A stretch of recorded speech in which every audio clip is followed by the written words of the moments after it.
अपना नामांकन दाखिल किया था और देखिए लगातार जो भीड़ थी वो इस वक्त देखने को मिली थी।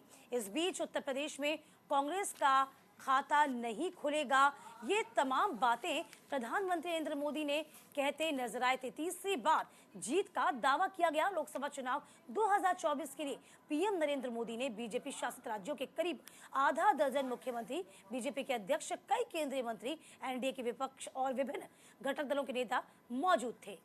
बिल्कुल, देखिए ये एक बड़ी खबर थी दीपिका, जिसे कल प्रधानमंत्री नरेंद्र मोदी ने नामांकन किया था। हर अखबार ने इस खबर को प्रमुखता से छापा है।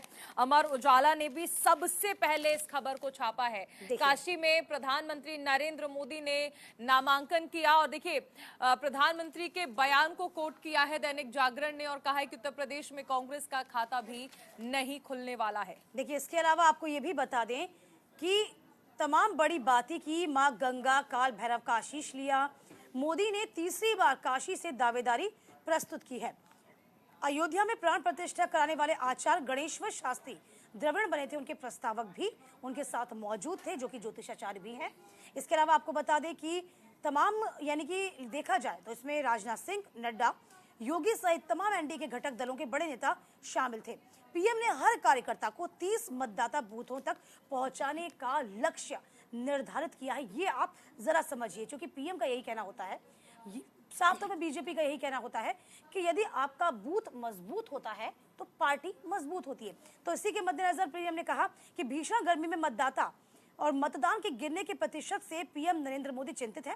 नामांकन के लिए वाराणसी आए पीएम ने मंगलवार को रुद्राक्ष कन्वेंशन सेंटर में कार्यकर्ताओं को मतदान प्रतिशत के बढ़ाने का मूल मंत्र दिया। उन्होंने कहा कि सबसे अहम चीज है दीपिका, यहाँ पर प्रधानमंत्री नरेंद्र मोदी अपनी मां को याद करके भावुक भी होते हैं और ये कहते हैं कि मैं यहाँ आया नहीं हूँ, मुझे मां गंगा ने बुलाया है।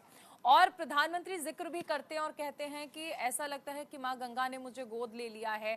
मां के निधन के बाद गंगा मां ही मेरी मां है। यानी देखिए मौका भी ऐसा था और ऐसे में क्योंकि कल गंगा सप्तमी थी तो प्रधानमंत्री नरेंद्र मोदी ने सबसे पहले मां गंगा की पूजा अर्चना की और उसके बाद वो भी देखा कि जो मां गंगा के लिए या साफ सफाई को लेकर जिस तरह से योजनाएं चलाई गई हैं उनका जमीनी स्तर पर कितना क्रियान्वयन जो है वो किया गया है। और इसी के साथ साथ इस दौरान 26 दल के नेता जो हैं वो मौजूद रहते हैं। यानी अमूमन कहा जा सकता है कि एनडीए के बड़े चेहरे जो हैं वो प्रधानमंत्री मोदी के नामांकन के मौके पर देखने को मिलते हैं। देखिए इन सब में सबसे बड़ी बात तो ये है कि प्रधानमंत्री मोदी 2014 में जब गुजरात, यूं कह सकते हैं गुजरात के अलावा जब बनारस में आए थे, बनारस की जनता ने उनको आत्मसात किया।